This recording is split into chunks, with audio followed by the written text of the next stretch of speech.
Selamat siang Bapak Ibu semua, silakan duduk. Shalom. Sehat-sehat semua? Terima kasih Bapak Ibu Gembala yang sudah mengundang saya dan memberikan kepercayaan untuk berbagi kepada jemaat Tuhan di GBI Hosana ini. Pagi hari ini Bapak Ibu salam kenal dulu ya, ini pertama kali saya kesini. Nama saya Esra Manurung, ada foto keluarga juga ditampilkan ya, jadi saya ibu dari 4 orang anak, Justin, Jason, Jordan, Joanne. Ya, yang paling gede umurnya 23 tahun, yang paling kecil 18 tahun, sekarang tahun ini semuanya udah kuliah, udah pada kos ya, ada di luar kota 2, satu lagi akan keluar kota lagi, puji nama Tuhan. Minggu ini keluarga ini berusia 26 tahun. Nah itu yang paling ganteng yang di samping saya suamiku, my BFF, Pak Ivan Maliaki. Hari ini mereka tidak bersama karena sedang menemani anak-anak, ada 2 di Jakarta, mereka lagi ibadah bareng bertiga. So oke, hari ini tema kita seperti yang sudah diatur di jemaat, berkat. Nah saya pengen nanya nih sama Bapak Ibu semua, kita relax ya. Kalau ingat berkat ingat apa?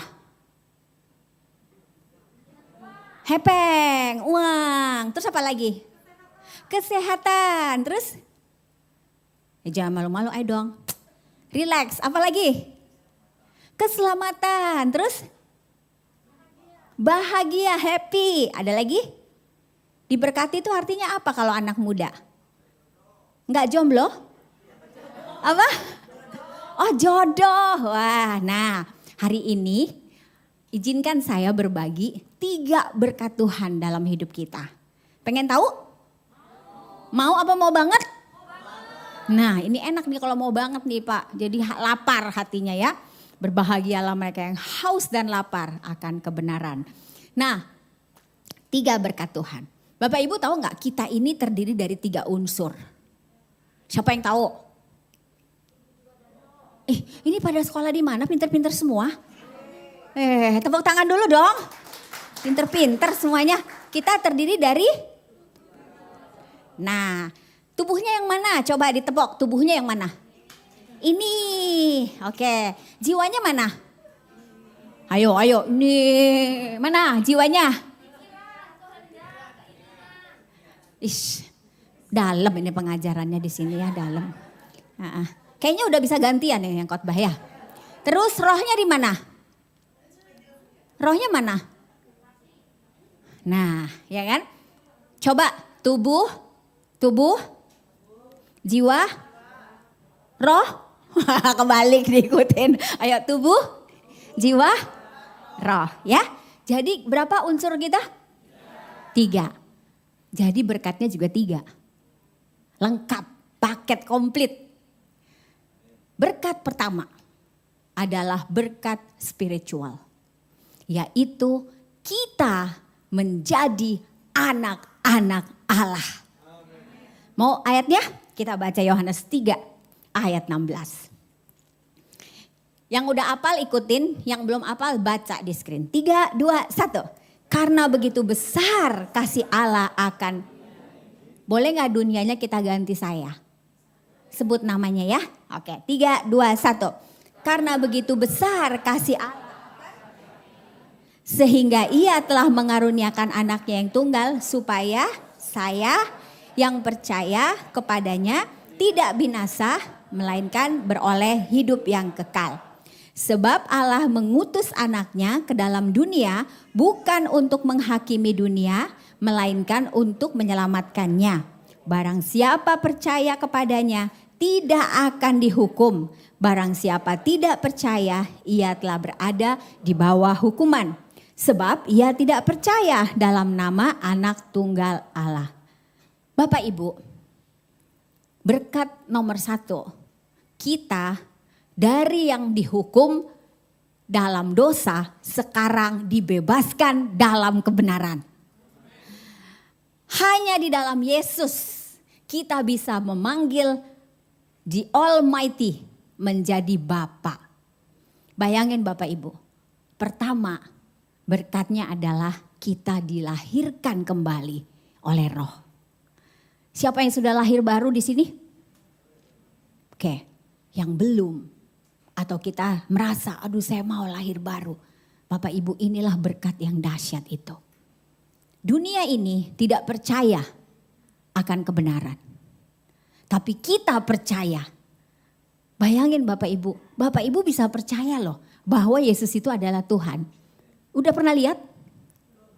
Udah pernah ke surga? Baru katanya kan? Tapi kok percaya? Itulah berkat yang paling hebat. Ketika kita percaya. Saya dulu bukan orang percaya. Lahir di keluarga Kristen, hidup di Cilincing Tanjung Priok. Bapak saya supir angkot dan saya tidak suka dengan kehidupan saya. Karena saya berpikir kalau disuruh milih, saya pilih jadi cucunya Ratu Elizabeth. Princess. Kenapa saya harus lahir di Tanjung Priok? Ini keputusan siapa? Kenapa gak diskusi dulu? Saya mikirnya gitu. Dan saya menguji Tuhan berkali-kali. Dulu bapak saya itu baik. Walaupun miskin beliin anak-anaknya pulpen pilot. Patah tuh pulpen. Saya tuh suka rusakin barang dulu. Jadi saya bilang kalau Tuhan benar-benar hidup. Sambungkan pulpen ini.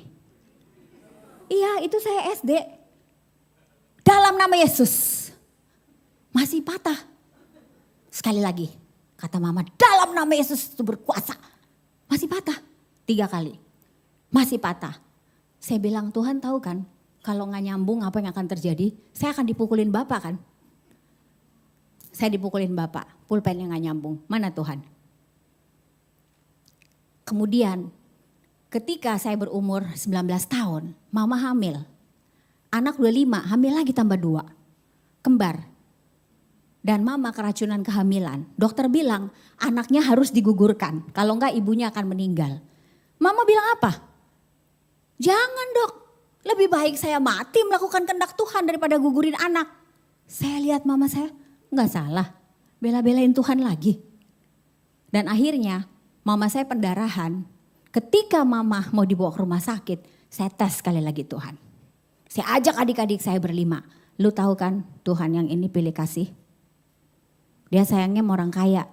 Giran kita jadi taruh di Tanjung Priok. Kita harus doa. Harus nangis biar dia kesian sama kita. Jadi kami berlima nangis. Tuhan jangan ambil mama kami. Ambil bayinya aja. Sebab Indomie udah 1/5 tambah 2/7. Tahu jawabannya apa? Mama yang meninggal bayinya hidup. Bagaimana saya mau percaya Tuhan baik? Sejak hari itu saya semakin tidak percaya. Pikiran saya terhadap Tuhan jelek sekali. Bagi saya Tuhan itu adalah isapan jempol. Dan apa yang saya percaya akan jadi kenyataan. Setelah mama gak ada, bapak pergi. Ini bapak-bapak ya kalau belum lahir baru. Lihat anak 7 berserakan, kabur gitu. Makanya bapak-bapak jangan sombong sama ibu-ibu. Kalau gak ada istri, bapak bisa linglung. Mungkin anak 7, aduh sendok di mana, piring di mana, udahlah pergi aja. Bapak saya pergi, kami bertujuh. Saya harus jadi kakak, mama, papa pada saat yang sama. Cari duit gak bisa, masih kuliah tingkat 1. Saya marah sama Tuhan. Sejak itu keinginan saya cuma satu Bapak Ibu, saya pengen mati. Tapi setiap mau bunuh diri takut masuk neraka. Jalan di jalan raya biar ditabrak mobil gak ada yang lewat. Yang ada saya takut ntar ada hantu pulang lagi. Jadi orang yang berdiri di depan ini adalah orang yang tidak berani untuk hidup. Saya gak percaya Tuhan itu ada. Lalu 2 tahun kemudian manusia itu biasa ya menghadapi kesulitan, lama-lama dia biasa aja. Saya masih kerja di 5 penjuru mata angin. Ngajar les dari utara, timur, selatan, barat, bangun jam 5, tidur jam 12 malam. Tapi tetap kekurangan. Karena saya punya mental miskin yaitu saya tidak yakin saya berharga. Saya tidak yakin ada yang cinta sama saya. Terbukti kan? Mama mati, bapak kabur, siapa yang cinta sama saya? Pacar aja gak punya. Dan saya tidak yakin bahwa saya ini punya harga diri.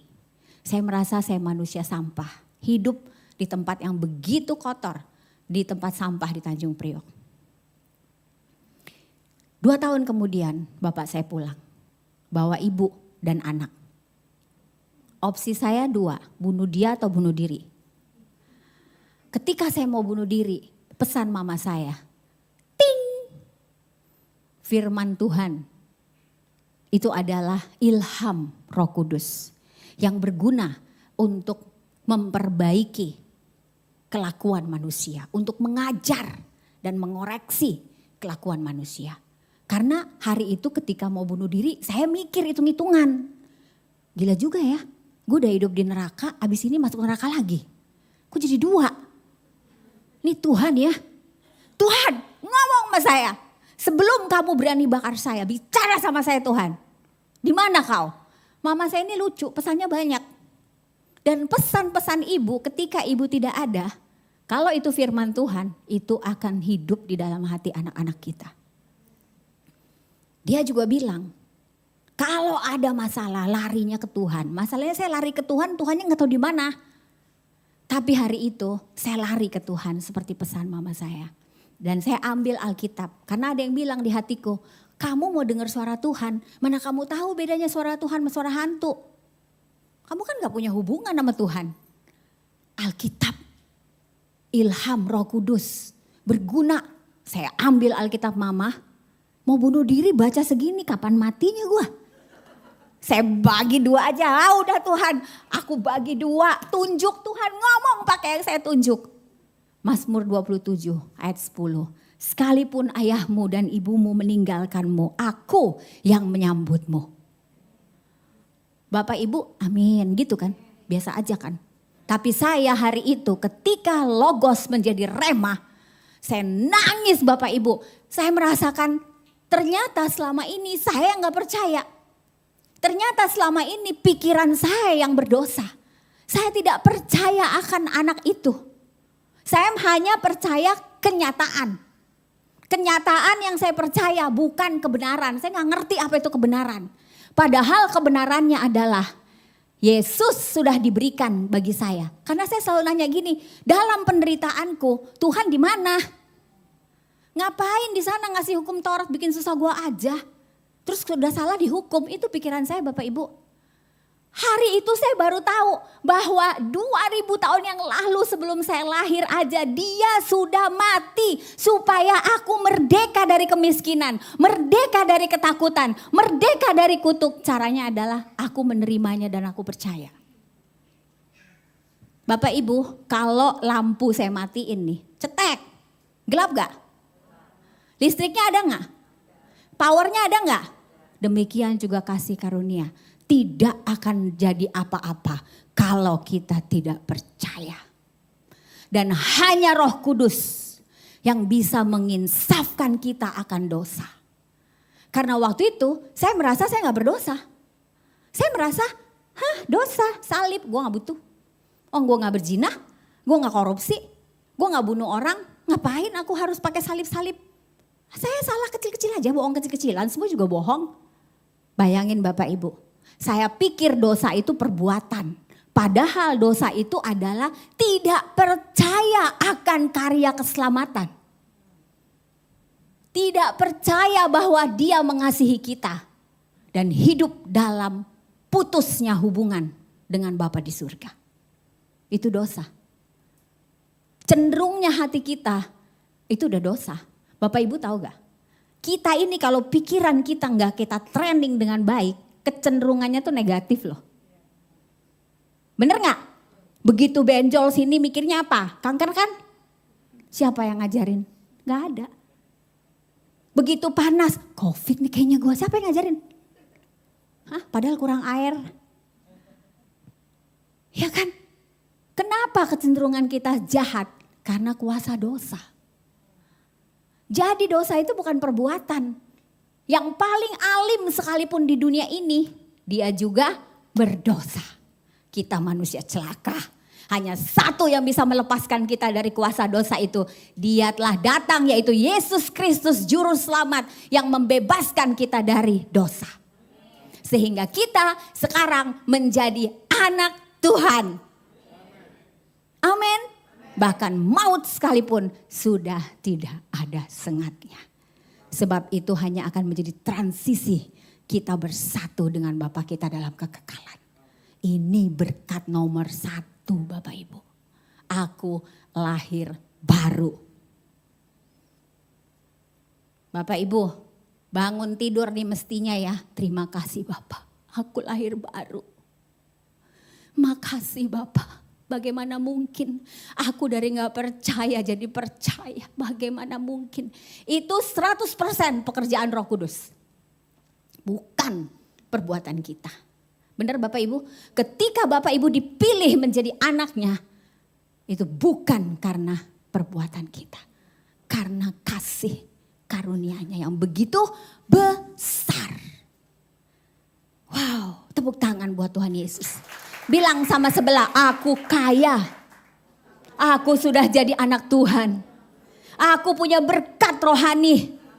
Jangan pernah buang berkat itu. Amin. Dan jaminan hidup kekal. Haleluya. Beres spirit. Begitu lahir baru. Begitu penuh dengan Roh Kudus. Ada berkat berikutnya yang disediakan buat kita, yaitu Roma 12 ayat 1-2. Mari kita baca. Saudara-saudaraku, ayo Bapak Ibu. Aku demi kemurahan Allah, aku menasehatkan kamu supaya kamu mempersembahkan tubuhmu sebagai persembahan yang hidup, yang kudus dan yang berkenan kepada Allah. Itu adalah ibadahmu yang sempurna. Ayat 2. Jangan kamu menjadi serupa dengan dunia ini, tapi berubahlah oleh pembaharuan budimu, sehingga kamu dapat membedakan manakah kehendak Allah, apa yang baik, yang berkenan kepada Allah, dan yang sempurna. Ini adalah metanoia. Perubahan cara berpikir. Pernah dengar cerita kepompong jadi kupu-kupu? Itu namanya metamorfosa. Sedangkan ini metanoia. Bedanya apa? Metanoia perubahan karena ilham Roh Kudus. Orang miskin jadi kaya banyak. Bener gak? Orang biasa jadi luar biasa banyak. Enggak juara jadi juara banyak di dunia ini. Tapi orang yang berubah dari nol menjadi sesuatu karena ilham Roh Kudus, itulah berkat orang benar. Bagaimana caranya Bu? Makanya jangan heran, oh saya udah lahir baru, udah lama ikut Tuhan. Tapi kok hidup aku biasa-biasa aja, kenapa ya? Bapak Ibu sudah lahir baru, sudah penuh Roh Kudus. Itu adalah pemberian Allah, bukan usaha kita. Kita punya tugas lagi, yaitu mengalami metanoia, perubahan cara berpikir kita. Nah contoh, saya dulu ya, begitu kerja, dapat ngelamar di bank. Saya kerja 9 tahun di bank. Bayangin nih udah penuh Roh Kudus, udah cinta Tuhan. Waktu kerja di bank, saya kan tukang ngetik. Dan sampai hari ini kalau Bapak Ibu ikutin sosmed saya, itu pasti banyak tiponya. Kelemahan saya itu suka nulis 100 juta jadi 1 M. Nah saya bikin surat perjanjian hutang. Kebayang dong kamu teman-teman? Utang 100 juta gue tulis 100 miliar. Di depan notaris, nasabah, kepala cabang. Diapain? Dimaki-maki lah. Gila lo ya. Utang 100 juta lo bikin 100 miliar ganti. Bego lo, ya kan? Itu kata siapa? Kata dia. Kenyataannya bener gak bego? Bener. Tapi Yesaya 43 ayat 4-5 berkata, engkau berharga di mataku, engkau mulia dan engkau aku cinta. Lah Tuhan beneran salah. Tapi itu kenyataan. Saya ke toilet, aku mulia. Biarpun aku salah ketik, aku berharga. Dan aku dicinta, balik lagi. Ngetik lagi, yang ada jadi 10 juta. 9 tahun kayak gitu. Kebayang gak sih? Kenapa? Karena pikiran saya belum percaya. Tapi saya udah mulai mengerjakan kebenaran itu. Dengan memperkatakan kebenaran kepada kenyataanku. Dan waktu itu saya bleeding 6 bulan. 6 bulan gak punya duit buat nguret. Orang percaya lahir baru Pak. Suami saya juga kemana itu? Berdua sama aja. Ngalamin proses ini. 6 bulan bleeding. Setiap ke toilet darah. Itu kebenaran, itu kenyataan. Gak bisa ngeluarin kandungan, gak ada uang. nyata. Tapi apa kata kebenaran? Tuhan adalah gembalaku, aku tidak akan kekurangan. Kontradiksi gak? Kontradiksi. Apa yang saya lakukan? Pikiran saya ada di sini, di kenyataan. Tapi sebagai orang percaya, tugas saya memegang firman Tuhan itu dan mengatakan kepada gunung itu, beranjaklah engkau, maka apa yang kau katakan akan terjadi dalam hidupmu. Saya bilang, gugur 1, tumbuh 1000. Jangan 1000 lah ya, masa anak 1000. Gugur 1, akan tumbuh lebih banyak. Tidak akan kekurangan orang benar. Aku akan panjang umur dan melihat keselamatan yang daripadamu. Kan saya bisa mati tuh. Ketika saya akhirnya harus dikeluarkan janinnya. Saya udah panas, sudah keracunan. Bapak Ibu lihat tadi, mati 1, tumbuh 4. Tepuk tangan buat Tuhan Yesus. Tuhan ganti. Cakep-cakep gak? Ya mamanya dulu. Iya kan? Ketika kami mau bayar kontrak rumah. Masih pikiran dunia, belum pikiran Kristus. Apa yang muncul? Manalah Tuhan, besok udah jatuh tempo. Ya kan? Saya bilang apa? Stop. Apa yang baik? Apa yang suci? Apa yang mulia? Pikirkan semua itu. Ada gak duitnya? Belum ada. Apa yang terjadi? Alkitab ajarin. Kalau kamu jalan sama orang, ya, lu nego sama orang itu. Sebelum dia datengin kamu nego dulu sama dia. Ada, ingat cerita itu? Kamu nego sama dia, saya datengin yang punya rumah. Bu, maaf ya, belum ada uang bu. Terus, boleh gak cicil bu 2 bulan lagi? Boleh. Itu apa? Kasih karunia. Karena kita ngaku salah sama dia kan. Gak punya uang, maaf ya bu. Belajar, oh gini cara ngandelin Tuhan. Berdamai sama yang punya utang sama kita. Ngaku salah sama dia, ngaku kita gak mampu, ditolongin. Akhirnya kami dikasih waktu perpanjang. Ketika sebelum 3 bulan udah punya duit, otak miskin bilang apa? Tar aja nyetornya, kan 3 bulan. Pakai aja dulu, firman Tuhan ajarin. Apa yang kamu orang buat sama kamu buat dulu. Kalau itu rumah kamu tuh, lu udah dikasih 3 bulan. Lu pengennya orang itu bayar di depan dong. Saya datengin, bu belum 3 bulan, nih duitnya udah ada. Seneng gak dia? Seneng, tapi sisanya 6 bulan lagi ya bu. Ya udah dikasih mundur lagi. Dikasih gak? Dikasih. Apakah Tuhan langsung ngasih bleng duitnya? Enggak, belum tentu. Kadang-kadang kita diajarin negosiasi. Kita diajarin berani minta. Di dunia ini berani minta. Ketika udah lunas tuh rumah, kan ada ayatnya, yang kamu injek tanahnya kan jadi punya kamu. Jadi saya datengin lagi yang punya, bu boleh gak saya cicil? Emang punya duit? Enggak sih. Terus gimana? Ntar kalau saya punya duit saya cicil ya bu? Dikasih. Bu boleh gak kalau uang sewanya kemarin dihitung jadi DP? Hah? Boleh deh separoh. Favor demi favor demi favor. Tuhan ajarin minta. Bukan nyolong, minta. Ada banyak sekali favor dalam hidup ini. Hanya kalau kita berani minta. Tapi kalau kita minta karena ngandelin dia, itu bukan metanoia. Kita minta karena firman Tuhan ngajarin kita duit. Waktu kita beli apartemen juga gitu. Datengin orangnya, boleh gak saya cicil pak? Boleh, tapi gak ada DP-nya. Lah kamu gimana sih mau beli rumah gak ada DP? Ntar aja ya pak, pokoknya boleh dulu, boleh. Sewa dulu deh pak, boleh. Boleh semua. Orang gak punya modal. Favor. Tapi banyak anak-anak Tuhan gak ngerti. Ketika dia mau bayar kontrak dia gak punya rumah malah ngumpet. Bukannya didatengin yang punya rumah, dia ngumpet cari pertolongan minjem ke sana kemari. Ngerti gak? Ini perubahan cara berpikir. Belajar negosiasi, belajar minta. Demikian juga dengan waktu saya jadi sales, marketing. Saya bilang, Bapak mau jadi klien saya? Enggak. Oh 7 turunan pun aku gak beli sama kamu. Ada yang ngomong gitu. Dalam hati saya, Mazmur 1. Orang benar yang cinta firman Tuhan. Apapun yang dia buat berhasil. Bapak suka atau tidak, suatu saat Bapak akan jadi klien saya. Tapi dalam hati, ya kan? Akhirnya 3 tahun kemudian beneran dia jadi klien saya. Karena digigit nyamuk. Kena nyamuk demam berdarah dia. Baru cari saya. Ternyata bisa sakit ya pak? Iya kirain enggak katanya. Ingat gak? Jadi ketika kita dalam kenyataan kita bisa bertobat, ngerti kebenaran, dan mempraktekkan kebenaran itu kepada kenyataan, itu Markus 11 ayat 22-23. Kalau kau berkata kepada gunung ini beranjaklah, maka gunung itu akan beranjak. Pakai apa nyuruhnya? Pakai firman. Tapi bisa gak kita klaim istri orang jadi istri kita pakai firman? Gak bisa.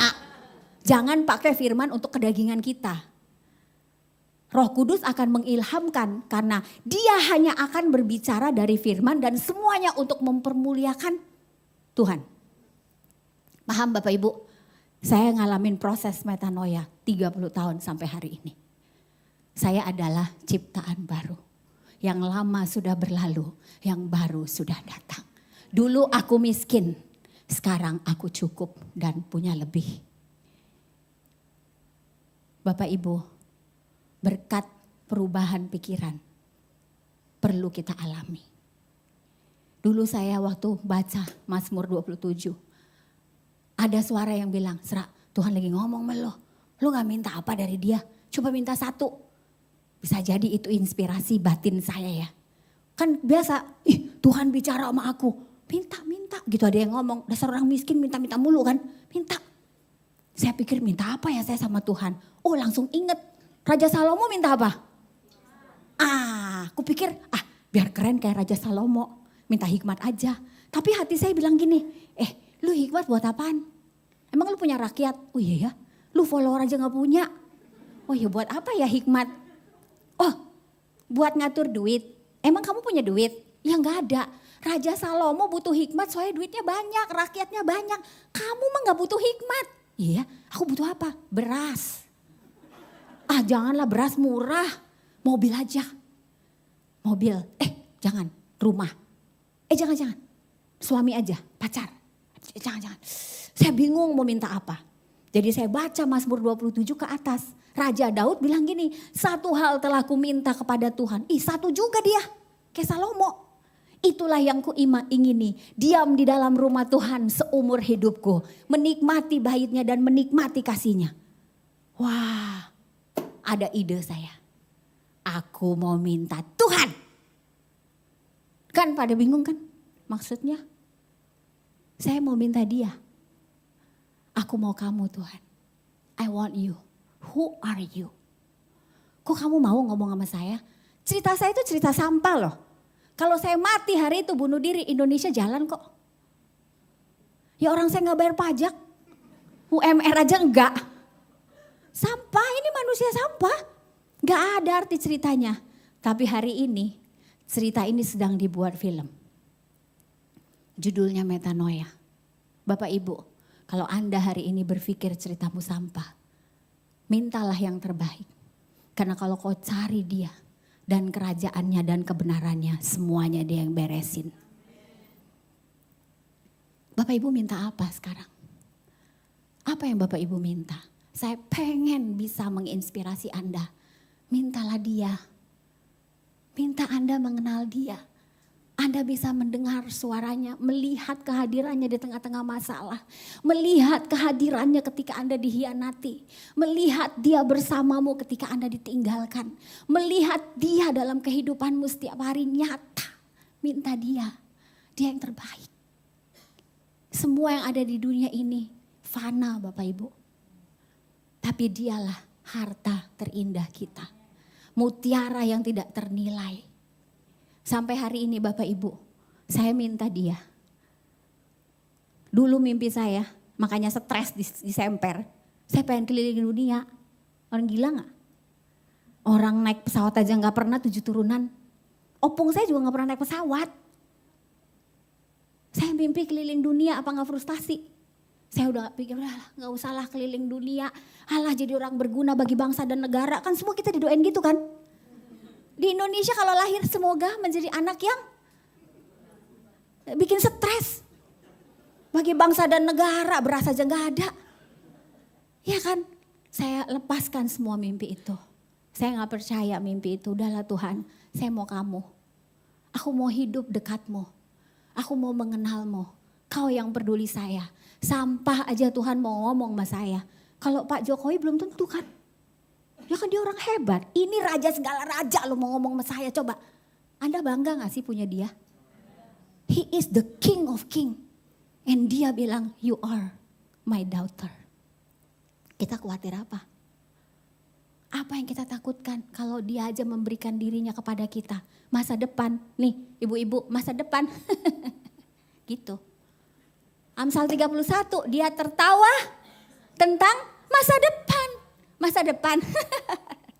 Gitu. Nah itu, coba saya ngomong masa depan, Bapak Ibu ketawa. Masa depan? Sekali lagi, masa depan? Aku tahu rancangan apa yang ada padaku mengenaimu. Rancangan damai sejahtera untuk memberikan kepadamu masa depan yang penuh harapan. Bapak Ibu, Tuhan sayang sama Anda. Jangan takut. Pengenin dia dong. Minta dia dong. Dialah berkat yang terindah. If you have him, kamu akan merasa berharga. Kamu merasa mulia walaupun tasmu sobek. Walaupun kita gak pakai barang paling mahal di dunia, kita tetap merasa cantik. Terserah apa kata mereka. Dari dulu saya dibilang gak cantik, sekarang mau bilang saya gak cantik, buta ya? Sebab aku berharga, aku mulia, dan aku dicinta. Haleluya. Ditinggalkan teman, tetap Anda dicinta oleh Tuhan. Gak ada itu kesepian. Yang merasa kesepian, lu sendiri kan? Mana pendeta lo? Lu ngadapin masalah sendiri kan? Itu bukan suara Roh Kudus, itu suara setan. Karena Roh Kudus akan bilang, aku tidak akan pernah meninggalkanmu. Jadi kenyataan lagi sendiri, tapi kita bilang stop. Kau tidak sendiri Ezra, Yesus bersamamu. Kau tidak pernah kesepian, Tuhan adalah gembalamu. Itu kebenaran, maka kesepian itu pelan-pelan akan hilang. Kenapa hilang? Sebab di dalam otak kita ada yang namanya limbic system. Dia akan merekam apa yang Anda omongin. Semakin Anda ulang-ulang, semakin direkam. Semakin diulang-ulang, semakin direkam. Repetition is the mother of skills. Dia akan rekam dan dia akan perintahkan otak untuk bertindak seperti apa yang disimpan. Jadi kalau kita bilang, aku berharga. Aku berharga. Lama-lama dari jalan saya dulu gini loh jalan saya. Kalau masuk lift sama lulusan Amerika, aku keluar lagi. Dia lulusan Amerika, aku universitas kah itu? Ya kan? Dia masuk bos, manajer. Saya bisa gak jadi masuk lift. Kenapa? Sebab aku orang kelas 3. Aku orang semper celincing. Itu kenyataan. Tapi firman Tuhan bilang kau mulia. Sejak saya percaya saya mulia. Mau lulusan Amerika kenapa? Pagi Pak. Pagi Bu. Dia jadi suka gak sama kita? Jadi suka karena kita pede. Baru saya sadar kenapa saya 9 tahun gak dipromo-promo. Bahwa saya gak suka sama saya. Sebab gak pede. Mentalnya tempe mendoan. Strawberry saya dulu. Sekarang aku lebih dari pemenang. Jadi bos lama-lama suka sama kita. Dulu saya kerja kan gaji kecil. Gue datang paling telat, pulang paling cepet. Tuh yang pengen gak dipromosi, saya kasih tipsnya. Datanglah paling belakangan, pulang paling cepat. Seumur hidup lu gak akan dipromosi. That's me. Kenapa? Saya gini, lu naikin gaji gue dulu. Baru gue pulang lama. Saya baca Alkitab, katanya gini. Kalau kamu kerja, kerjalah untuk Tuhan, jangan untuk manusia. Lah, saya pakai di tempat baru. Saya kerja buat Tuhan. Saya kerja keras, bukan 9 to 5, 9 to 9. Kenapa? Saya budak? Bukan. Saya bukan budak pekerjaan, saya kerja buat Tuhan saya. Yang suka sama saya siapa? Bos. Kok ini anak kerja mati-matian buat gue, GR dia. Ya Pak, saya juga seneng kalau company ini jadi berkat di sini. Akhirnya kita dipromo, jadi yang terbaik. Lihat gak perubahan cara berpikirnya? Jadi Bapak Ibu jangan serupa dengan dunia ini. Ini adik-adik ya. Kalau saya sih semakin tren, semakin saya gak beli. Takut sama. Tepuk tangan dong. Kalau gak ada bedanya, awas loh Rasul Paulus bilang, saudara-saudaraku, jangan serupa dengan dunia ini. Lagian kalau lagi tren mahal, tunggu aja lewat seasonnya jadi murah. Akhirnya kita jadi nabung kan. Jangan ngikutin dunia ini Bapak Ibu. Lagi ngetren kita liatin aja. Kok lu gak beli? Gue gak beli sama lu. Jangan terus gitu dong, tepuk tangan dulu dong. Kalau cara makan kita, cara pakaian kita, cara hidup kita sama dengan dunia ini. Saya ajak Bapak Ibu semua berubahlah. Alamilah metanoia. Maka Anda akan mengalami 3. Damai, sukacita, kuasa yang datang dari Roh Kudus. Amin. Dan saya yakin dari jemaat ini akan bangkit murid-murid Kristus yang powerful dimanapun Anda berada. Di tempat kerja, di bisnis, di lapangan, di sekolah, jadi ibu di rumah, jadi suami, jadi istri. Anda akan menjadi murid Yesus yang powerful. Penuh sukacita, penuh damai. Mama pulang, halo. Semua main game. Kalau ibu dunia, kan mama udah bilang, mama itu ibu dunia sama seperti dunia ini. Kalau ibu yang sudah mengalami metanoia, hai sayang, main game, kagak ditengok. Kita apa? Apapun yang kamu mau orang buat kepada kamu, buatlah lebih dahulu. Halo sayang, ya ampun, mama panggil-panggil, gak nengok-nengok dari tadi. Ini ibu yang ngerti firman. Kok ketawanya kayak gak ikhlas gitu? Ibu yang ngerti firman, rumah akan riang kalau ada dia. Amin. Itu kerajaan Allah. Dan yang terakhir, berkat jasmani Tuhan juga sediakan. Apa itu artinya financial freedom? Siapa yang tahu? Punya apa banyak? Hah? Apa itu financial freedom? Punya apa banyak? Itu dunia. Matius 6, doa Bapa kami. Berikanlah kepada kami hari ini makanan kami yang kenceng. Ya, siapa yang punya sepatu 12? Itu banyak apa sedikit? Itu banyak apa cukup? Siapa yang punya tas 15? Siapa yang lemarinya penuh sampai bingung mau pakai baju apa? Bapak Ibu. Ibu ketawanya ikhlas banget. Bu, kita hidup di dunia yang bilang diberkati itu banyak. Sebenarnya diberkati itu cukup. Tapi kenapa kita mesti kerja? Kenapa kita mesti bisnis? Kenapa kita mesti kerja seperti untuk Tuhan bukan buat manusia? Sebab kita dipanggil bukan cuma buat cukup buat diri sendiri. Masih ada satu lagi. Lebih untuk memberkati. Tepuk tangan dong. Kita dipanggil untuk punya lebih. Tapi untuk diri sendiri cukup aja. Untuk memberkati kita selalu lebih. Siapa yang senang? Setiap bulan lebih terus. Siapa yang pengen? Ayo siapa? Ini didoain nih. Aduh lebih lagi, ya ampun surplus. Kenapa perusahaan bisa IPO? Karena mereka untung tiap bulan kan. Baru boleh dijual kan. Rumah tangga kalau setiap bulan minus itu pasti runtuh dan bangkrut. Sama. Nanti kapan-kapan kita belajar pengelolaan keuangan. Jadi financial freedom yang kata dunia ini punya uang 7 turunan. Itu bukan Alkitab. Alkitab bilang cukuplah kesusahan 1 hari untuk 1 hari. Jadi kalau Bapak Ibu masih ada saldo untuk uang besok. Harusnya nyembah Tuhannya haleluya. Karena masih ada kan besok. Sedangkan hari ini loh Tuhan bilang asal cukup buat hari ini. Itu udah. Jangan khawatir tentang besok. Wow, jadi yang punya lebih. Tanya Tuhan, Tuhan saya mau berkati siapa? Maka Tuhan akan mempercayakan berkat jasmani kepada kita lebih lagi. Karena tujuan berkat jasmani bukan bikin kita sama kayak dunia ini. Tapi untuk membawa kita menjadi garam, terang, berkat dimanapun kita berada. Amin. Mau dipercaya Tuhan? Bilang ke sebelah, cukup aja. Ibu-ibu mulai hari ini coba cek ya di wastafel ada berapa itu sampo macamnya. Oh yes, ada berapa macam foundation kita. Lipstick kita berapa belas.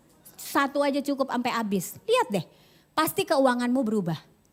Ini berkat jasmani, kita cuma perlu cukup. Ini ada ibu-ibu di luar bukan di jemaat ini. Kalau di meja makannya tuh banyak makanan dia bangga. Dia pikir itu diberkati. Yang ada nanti kita diabetes. Secukupnya aja kalau mama saya dulu 1 ikan 1 sayur cukup. Maka jadinya bisa nabung. Sepatu juga krem mama hitam aja udah. Pink, biru, hijau saya dulu gitu akhirnya pusing. Bener gak? Sedikit aja, bukan sedikit sorry. Cukup untuk diri sendiri, lebih untuk memberkati. Jadi saya yakin murid-murid Tuhan, sejak hari ini kita akan hidup bersahaja. Cukupkan dirimu dengan penghasilanmu. Akan banyak sekali hutang-hutang bisa dilunasi kalau kita tidak sama dengan dunia ini. Amin. Jadi ada 3 berkatnya. Berkat rohani, berkat perubahan pikiran, pertobatan, dan berkat jasmani secukupnya dan lebih untuk memberkati. Siapa yang mau diberkati bisnisnya supaya bisa jadi berkat? Siapa yang mau kerja keras bersama Tuhan? Amin. Kita tahu tujuan kita sebagai gereja untuk memberkati. Mari kita bangkit berdiri. Bapak Ibu, mimpi saya keliling dunia terjadi. Ketika saya minta Tuhan, mimpi keliling dunia itu udah saya alamin. 50 negara lebih Tuhan bawa keliling.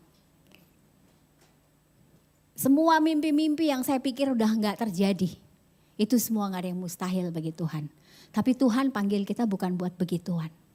Tuhan panggil kita untuk bergaul dengan Dia, mengalami Dia, mengenal Dia, dan menjadi saksinya dimanapun kita berada.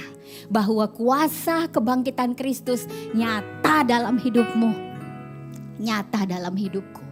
Amin. Sekarang saya ada di sini menjadi berkat bagi tubuh Kristus.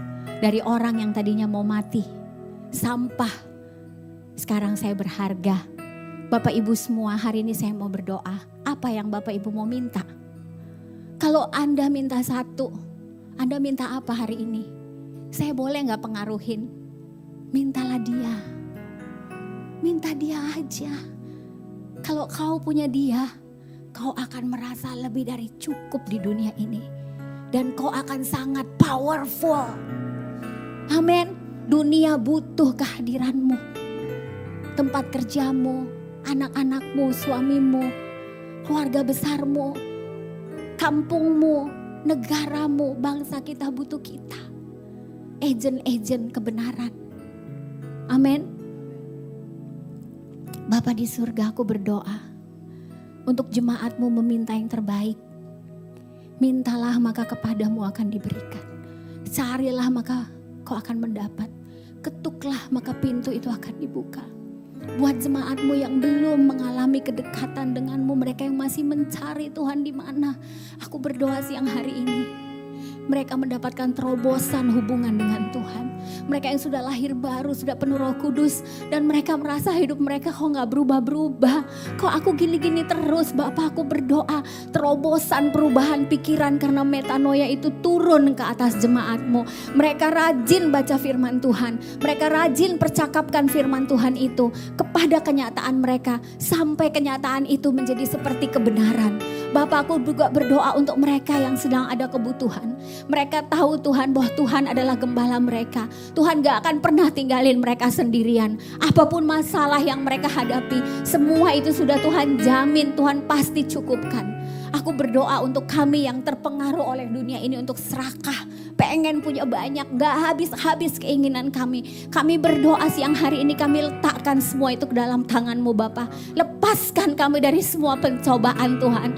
Lepaskan kami, jauhkan Tuhan. Supaya kami bisa tidak sama dengan dunia ini. Kami berubah oleh pembaharuan budi kami Tuhan.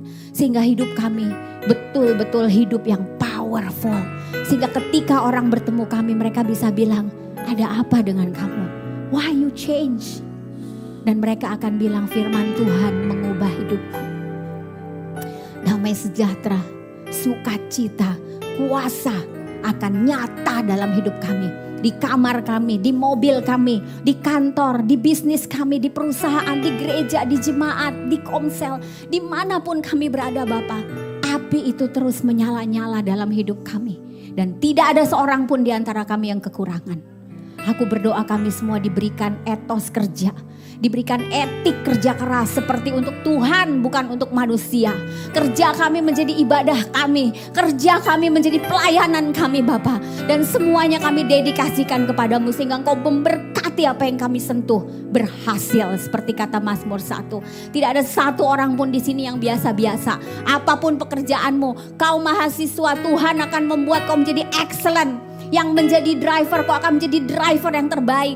Engkau akan menjadi pemimpin perusahaan yang terbaik.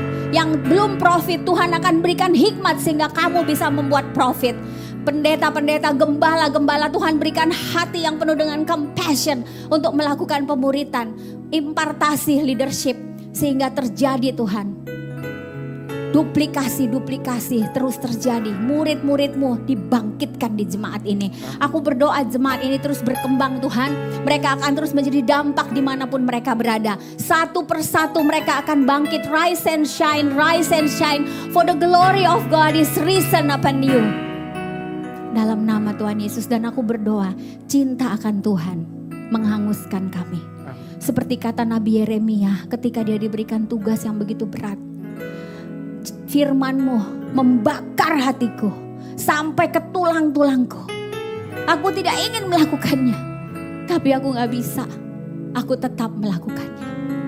Demikianlah Tuhan, kami dibakar oleh firman-Mu. Sehingga apapun yang Kau minta kami lakukan, kami bisa melakukannya dengan mata yang tertuju kepadamu. Dan kami melihat Kau nyata dalam hidup kami. Dalam nama Tuhan Yesus.